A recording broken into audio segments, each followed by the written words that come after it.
ایک تو یہ ہے کہ آپ لوگوں سے معافی لے، معافی مانگے. ہمارے ہاں نا معافی کا مزاج قبول کریں، جب کوئی بندہ معافی طلب کرے تو معافی. ہمارے ہاں معافی مانگنے کا رواج آپ یقین کریں سرے سے ہے ہی نہیں، بلکہ الٹا لوگ چڑھائی کر جاتے ہیں، کہتے ہیں اوہو تم نے معافی مانگ لی ہے تو معاملہ ہی ختم ہو گیا. اور جو آدمی، میں بڑے زمانے سے کہہ رہا ہوں کہ میرے ملک میں ایک رواج بنتا جا رہا ہے، جس کی زبان جتنی زیادہ سخت ہوتی ہے اس کا عروج اتنا زیادہ ہوتا ہے. جو تھوڑا سا شرافت کا مظاہرہ کرے لوگ اسے بزدل سمجھ لیتے ہیں. عزیز بھائیوں، اپنی زندگی میں معافی مانگنے کا مزاج بنائیں. آپ طلب کریں کہ یار مجھ سے غلطی ہو گئی، میں انسان ہوں. آپ یقین کریں ڈھیر سارے لوگ ہیں جن کے ذمہ ڈھیروں معافیاں ہیں، لیکن ان کا مزاج نہیں، ان کی طبیعت نہیں، ان کا تکبر آڑے آ گیا ہے.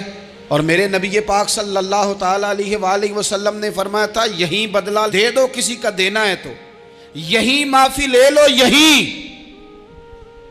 ورنہ فرمایا یاد رکھنا قیامت کے دن تو اس طرح ہوگا کہ اگر سینگ والی بکری نے بغیر سینگ والی بکری کو مارا ہوگا اسے بھی قیامت میں بدلہ دینا پڑے گا. یہی معافی تلافی لے لو، یہی. تو ہمارے ہاں مزاج نہیں. مزاج بنائیں نا، آپ معافی کا مزاج بنائیں. رسمی ویسے معافیاں مانگتے ہیں، حج پہ جا رہا ہوں بھائی اگر کوئی ہو گئی تو معاف کر دینا، یہ تو رسم ہے، تو بڑی دنیا ادا کرتی. آپ کو پتہ ہے کہاں آپ کو معافی لینی ہے.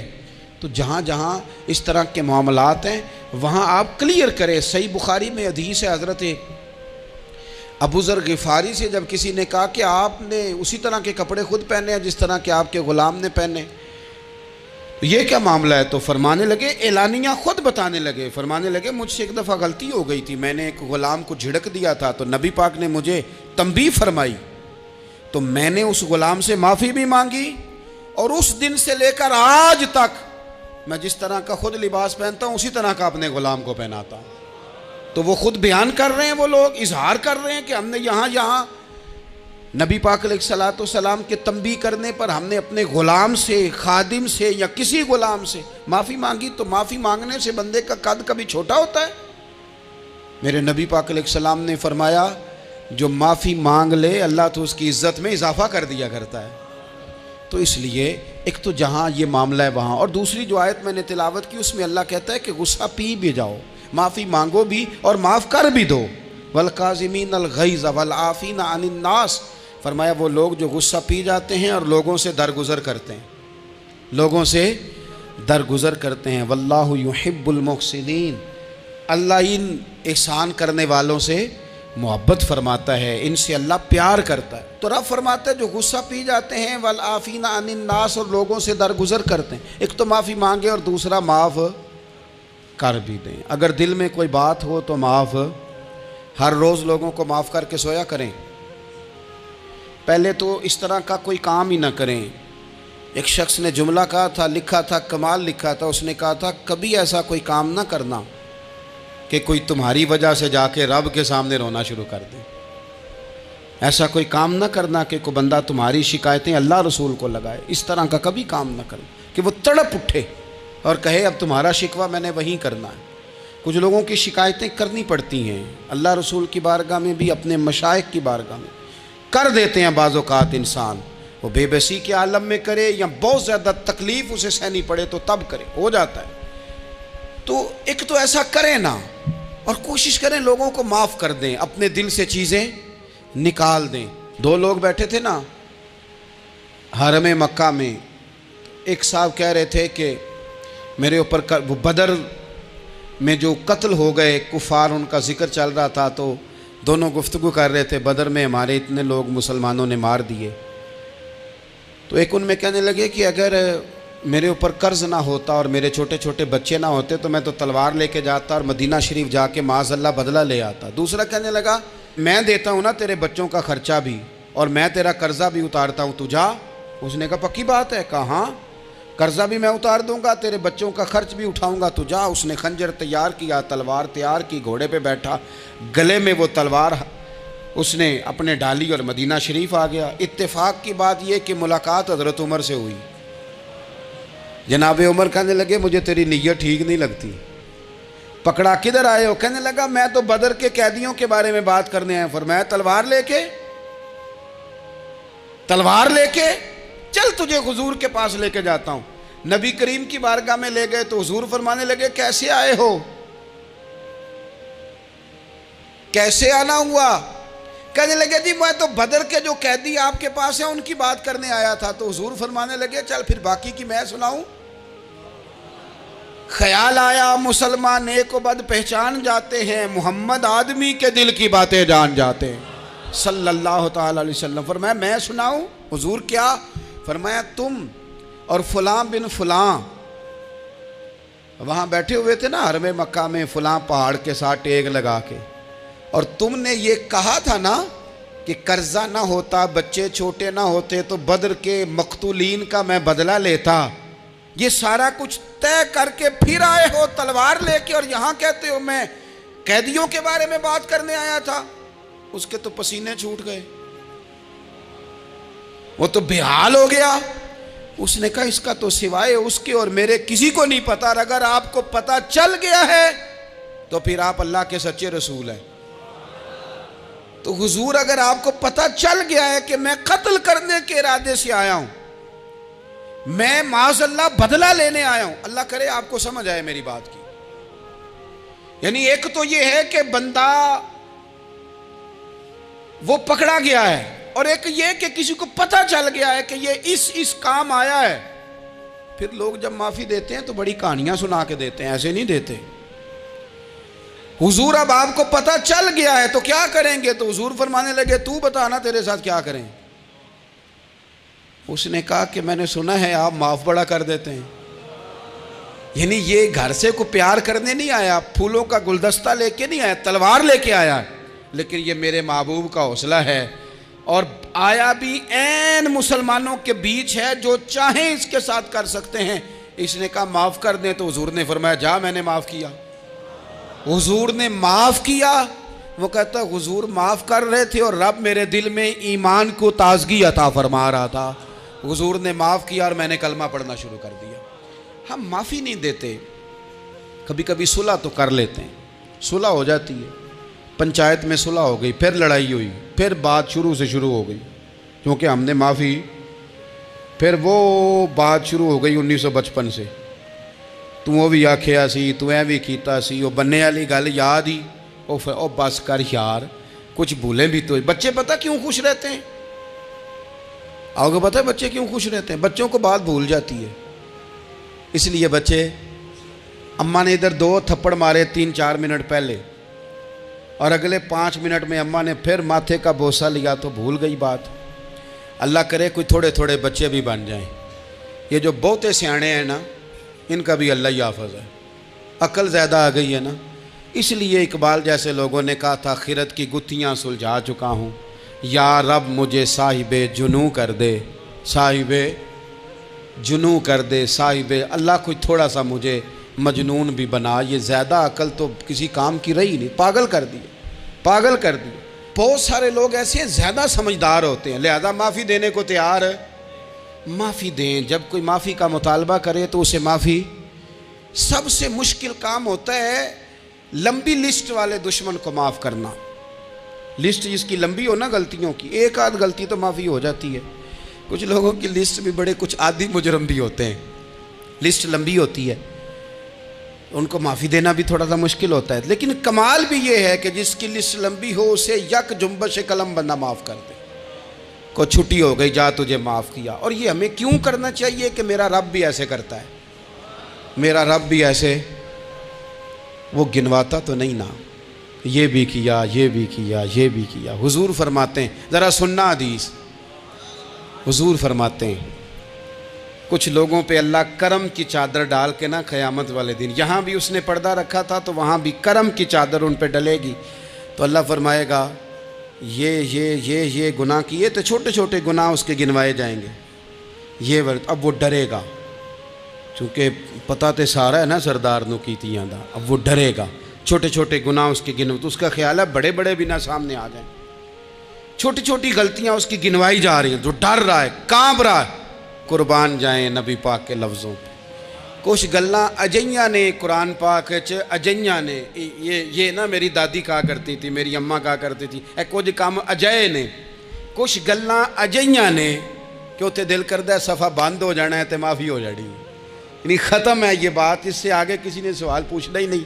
چھوٹے چھوٹے گناہوں کا اللہ تذکرہ فرمائیں، یہ کیا یہ کیا یہ کیا، یا اللہ ہو گیا۔ اب بندہ ڈر رہا ہے کہ بڑے بڑے بھی سامنے آ جائیں گے، لیکن چھوٹے گناہوں پہ ہی فل سٹاپ لگا کے نا تو رب فرمائے گا یہ جو تیرے گناہ ہیں نا اس کے بدلے تجھے نیکیاں دی جا رہی ہیں، تو نے سچی توبہ کی تھی تو ان گناہوں کو بدل کے نیکیاں بنایا جا رہی ہیں۔ پہلے ڈر رہا تھا، حضور فرماتے ہیں، اب فٹافٹ بول پڑا، کہنے لگا یا اللہ میں نے تو بڑے بڑے بھی کیے ہیں، یعنی اگر چھوٹوں کی نیکیاں بن گئی ہے تو وہ پاپ کدھر ہیں، بڑے بڑے وہ میرے کدھر ہیں۔ کریم یہ بات کر رہے ہیں اور صحابہ رو رہے ہیں، میں نے تو بڑے بڑے بھی کیے ہیں، بڑے بڑے کدھر ہیں۔ اللہ تعالیٰ بندوں کو معاف فرماتا ہے، رب اپنے بندوں کو وہ معاف کرتا ہے۔ اگر اللہ معاف نہ کرے تو جتنے جرم ہمارے رب کو ہمارا پتہ ہے، بتاؤ سویرے روٹی ملے، سانس ملے، شعور قائم رہے، جب مالک اتنا معاف کرتا ہے تو ہم اس کے بندوں کو کیوں نہیں معاف کرتے؟ کر دیں معاف۔ پکے لوگ کھڑے تھے، پکے دشمن کھڑے تھے فتح مکہ کے دن حضور کے سامنے، اور کچھ لوگ ایسے ہوتے ہیں جن سے امید نہیں ہوتی، اپنے ہوتے ہیں کہ یہ والا جملہ، اور بندہ کہتا ہے یار تجھے تو نہیں نہ کہنا چاہیے تھا، کوئی اور کہتا مجھے، کہتے ہیں۔ یہ نہ سمجھیں کہ لوگ کہتے نہیں، کہنے والے، یہ بات ہی آپ چھوڑ دیں کہ کوئی آپ کو کچھ کہے گا نہیں، یہ چھوڑ دیں۔ مخلوق تو اس طرح کی بات ڈھونڈ کے لاتی ہے کہ انسان پریشان ہو جاتا ہے کہ یار میں یہ کر سکتا تھا، میں نے کیا نہیں، اور جو میں نے کیا نہیں وہ تو نے میرے کھاتے ڈال دیا ہے۔ ایسے لوگ سامنے کھڑے ہو گئے فتح مکہ کے دن کہ جن کے چہروں سے ان کی زیادتیاں عیاں ہو رہی تھیں، ان کے ظلم چھلک رہے تھے چہروں سے، حضور کے سامنے کھڑے ہیں، کانٹے بچھانے والے بھی، روڑے مارنے والے بھی، گلے میں رسیاں ڈال سارے کھڑے ہیں۔ حضور نے فرمایا بتاؤ تمہارے ساتھ کیا سلوک کروں؟ انہوں نے کہا آپ کریم ہیں، تو حضور نے پتہ کیا کہا؟ قرآن پاک میں ایک سورہ یوسف ہے، کچھ لوگوں کو لفظ یہ قصہ بھی بڑا برا لگتا ہے، تو اللہ فرماتے ہیں نحن نقص علیک احسن القصص، محبوب ہم آپ کو ایک سونا قصہ سنانے لگے ہیں۔ اس کو اللہ نے قصہ کہا، سونا قصہ، سورہ یوسف کو۔ تو سورہ یوسف کیا ہے بھلا؟ ذرا انداز دیکھیے سورہ یوسف کا۔ پہلے حضرت یوسف لاڈلے ہیں باپ کے، لاڈلے، پھر اسی جناب یوسف کے منہ پہ تماچے ہیں، پھر وہی جناب یوسف کنویں میں ہیں، پھر کنویں سے بچ گئے، کنویں میں گرا بھی بندہ کبھی بچتا ہے، بچ گئے، اللہ کی شان ہو تو بچ جاتا ہے، بچ گئے۔ فرماتے ہیں میں نے سمجھا بچ گیا ہوں، جب بچ گیا تو بڑی تکلیف ہوئی۔ بھائیوں نے کہا ہمارا غلام ہے، ہم نے بیچنا ہے، سگے بھائیوں نے بیچا، جو باپ کی طرف سے سگے تھے بیچا۔ فرماتے ہیں میں بکا، اب بڑا پریشان تھا کہ یار کبھی آپ غور کریں نا کسی کا ریٹ لگ جائے۔ فرماتے ہیں اب بڑا پریشان تھا، اور جب میں مصر میں گیا تو میں کونے میں کھڑا ہوں اور لوگ مجھے خرید رہے ہیں۔ محبت میں یہ قصہ سنانا تو آسان ہے کہ بی بی اٹی لے کے آ گئی تھی، پر جو بیکرا ہے اس کا بھی تو حال دیکھو نا کیا ہے، اس کا ریٹ لگ رہا ہے، یہ بھی تو بڑی۔ اور جناب یوسف کہتے ہیں پھر عزیز مصر نے خرید لیا تو بادشاہ کے گھر گیا تو کچھ سکھ کا سانس آیا۔ یہ حضرت یوسف ہیں، یہ لاڈلے ہیں۔ فرماتے ہیں سکھ کا سانس لیا ہی تھا کہ جناب زلیخا نے الزام لگایا، اور وہ غلطی معاذ اللہ جس کا تصور بھی نہیں، اس کی پاداش میں سالوں جیل کاٹا۔ لیکن خدا کی حکمت ہے نا، اللہ کا کرم ہے نا، جس ملک کے وہ قیدی تھے رب نے اسی ملک کا حکمران بھی بنا دیا۔ یہ اللہ کی حکمت ہے نا، تقاضے ہیں نا۔ صبح کے تخت نشین شام کے مجرم ٹھہرے، ہم نے پل بھر میں نصیبوں کو بدلتے دیکھا، وہ جو چاہے جب چاہے کر دے۔ تو جب وہی بھائی مجبور ہو کر سوالی بن کر سامنے آئے ہیں، پتہ کیا ہوتا ہے، بندہ معاف کر دیتا ہے، بہت سارے لوگ معاف کرتے ہیں پر کہانیاں سنا کے، پتہ جے نا ادوں کی آکھیا سا جے، پتہ جنا ادو کی کیتا ساجے، پھر پتہ جنا تسی اے بھی آندے سو، یہ ساری کہانیاں سنا کے۔ لیکن حضرت یوسف کے سامنے کھڑے ہو گئے، جناب یوسف نے بات چھیڑی کوئی نہیں، فرمایا تم سے بات ہی کوئی کرنی، جاؤ تمہیں سارا کچھ معاف کیا۔ اب جب یہ لوگ مکے والے حضور کے سامنے کھڑے، اس طرح معافی دینی چاہیے۔ یہ جب سامنے کھڑے ہوئے تو حضور نے فرمایا پتہ تمہارے ساتھ کیا سلوک کرنے والا ہوں؟ کہا حضور نہیں، فرمایا وہی جو جناب یوسف نے بھائیوں کے ساتھ کیا تھا، پچھلا صفحہ پلٹنا ہی کوئی نہیں، جاؤ تمہیں معاف کیا، جاؤ تمہیں معاف کیا، جاؤ تمہیں معاف کیا۔ اور صرف معاف نہیں کیا، ساتھ عزت بھی دی۔ سب سے زیادہ مقابلے تو حضرت ابو سفیان نے کیے تھے نا،